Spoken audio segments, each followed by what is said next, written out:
नमस्ते, स्वागत है आपका अपने चैनल कॉन्सेप्ट कॉर्नर में। आज हम बात करने वाले हैं भारत के सबसे पवित्र और वैज्ञानिक पर्व छठ महापर्व के बारे में। तो चलिए जानते हैं ये क्या होता है, कैसे होता है और इसकी क्या मान्यताएं हैं और ये वैज्ञानिक किस तरह से है। छठ पूजा की शुरुआत त्रेता युग से मानी जाती है, जब सीता माता ने राम के अयोध्या लौटने के बाद सूर्यदेव की पूजा की थी। यह पूजा सूर्यदेव और छठी मैया को समर्पित होती है। सूर्यदेव जीवन, ऊर्जा और स्वास्थ्य के प्रतीक हैं और छठी मैया बच्चों की रक्षा और परिवार की समृद्धि का आशीर्वाद देती हैं। छठ पूजा 4 दिनों का पर्व है। पहला दिन नहाए खाए, दूसरा दिन खरना, तीसरा दिन संध्या अर्घ्य और चौथा दिन प्रातः अर्घ्य। पहले दिन महिलाएं स्नान करके घर की सफाई करती हैं और शुद्ध भोजन ग्रहण करती हैं। ये महिलाओं के लिए स्पेसिफिक नहीं है, यह पुरुष भी कर सकते हैं। दूसरे दिन उपासना रखकर गुड़ और चावल की खीर बनाई जाती है, जिसे खरना प्रसाद कहा जाता है। तीसरे दिन शाम को डूबते सूरज को अर्घ्य दिया जाता है और चौथे दिन सुबह उगते सूरज को अर्घ्य देकर व्रत पूर्ण किया जाता है।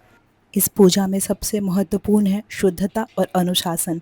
पूजा का सारा सामान बांस की सूप, थाली, डोलची और इसमें जो भी फल फूल इत्यादि चढ़ाए जाते हैं, उनका शुद्ध होना बहुत आवश्यक होता है।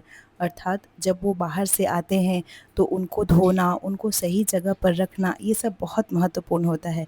पूजा के दौरान लहसुन, प्याज, मांस और शराब का सेवन वर्जित होता है।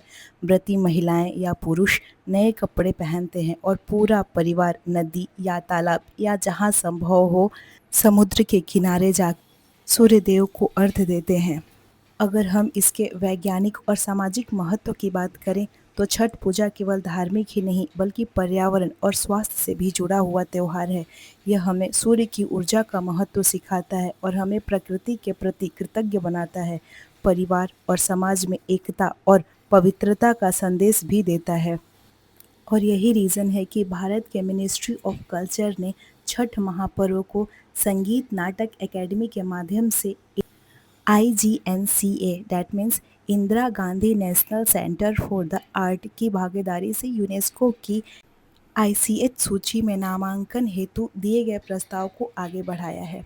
यह नामांकन न केवल भारत में बल्कि विदेश में भी बड़े भारतीय व भोजपुरी मिथिला समुदायों में भी इस त्यौहार के प्रचलन को ध्यान में रखते हुए मल्टीनेशनल बहुराष्ट्रीय स्वरूप में किया जा रहा है, जैसे नीदरलैंड, यूनाइटेड अरब आदि। पीएम ने इस प्रयास का उल्लेख अपने रेडियो कार्यक्रम मन की बात में की है। सरकार छठ महापर्व को यूनेस्को की सूची में लाने का प्रयास कर रही है।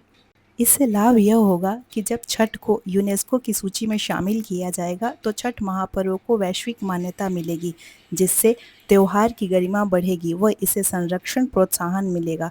स्थानीय, राष्ट्रीय, विदेशी समुदायों में इस उत्सव के प्रति जागरूकता बढ़ेगी, जिससे सांस्कृतिक पर्यटन सहज प्रसार को बढ़ावा मिलेगा।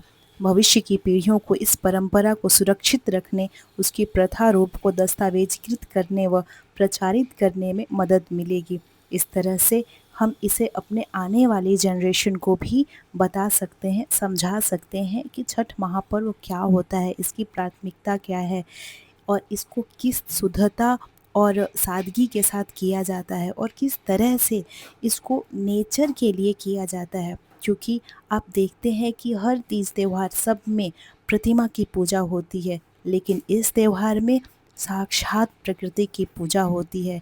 इसमें सीज़नल फल खाए जाते हैं या चढ़ाए भी जाते हैं।